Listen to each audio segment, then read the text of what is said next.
War has entered its ninth month, showing no signs of a slowdown just yet. The focus of the battlefield now shifts to Ukraine's port city of Kherson.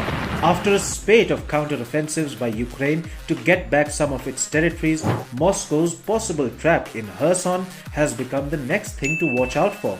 Is the tide turning in the Ukraine war? Let's find out.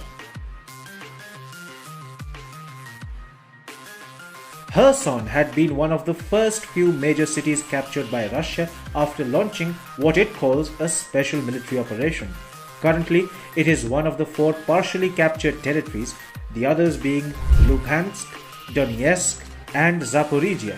Now, in recent days, Moscow reportedly completed the evacuation of around 70,000 civilians and retreated its forces from Kherson to brace itself for a Ukrainian counteroffensive.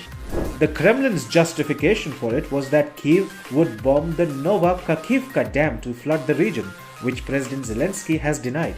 Russian commander Alexander Khodorkovsky was quoted as saying, "We're preparing Kherson for defense. We're taking the civilian population out, in many ways untying our hands."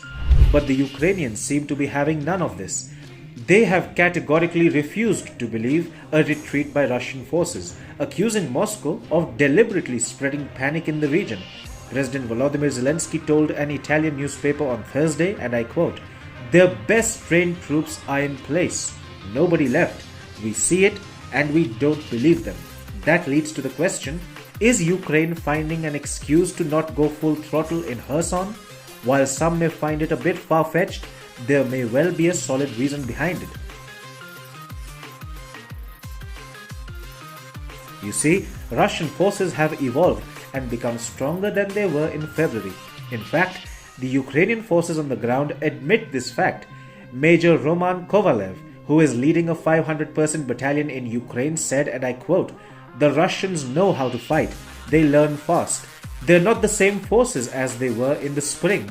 It is hard to fight them."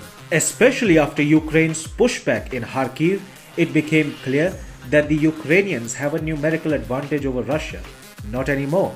Vladimir Putin's fresh bid to have reserve forces at the front line meant Moscow covered any and every loophole in terms of manpower. Underestimating Moscow's prowess currently would be disastrous for Ukraine. The Kremlin, as a result, claims it has thwarted counteroffensives. A News 18 report quoted a close confidant of Putin as saying, "The Ukrainians tried a counteroffensive. It was stopped. Our side is beginning to advance again in the center, while expecting yet another Ukrainian attempt in the south."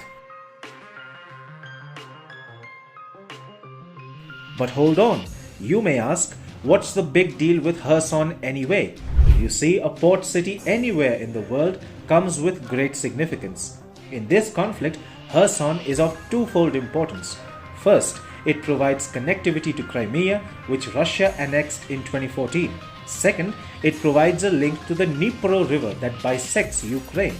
The fact that Russia had the upper hand here so far meant that Ukraine's access to the Black Sea was also cut off. The stage is set. The two sides are contesting for perhaps the most important piece of territory strategically. So, back to our original point. Do you think Ukraine will be able to push back Russia in Kherson?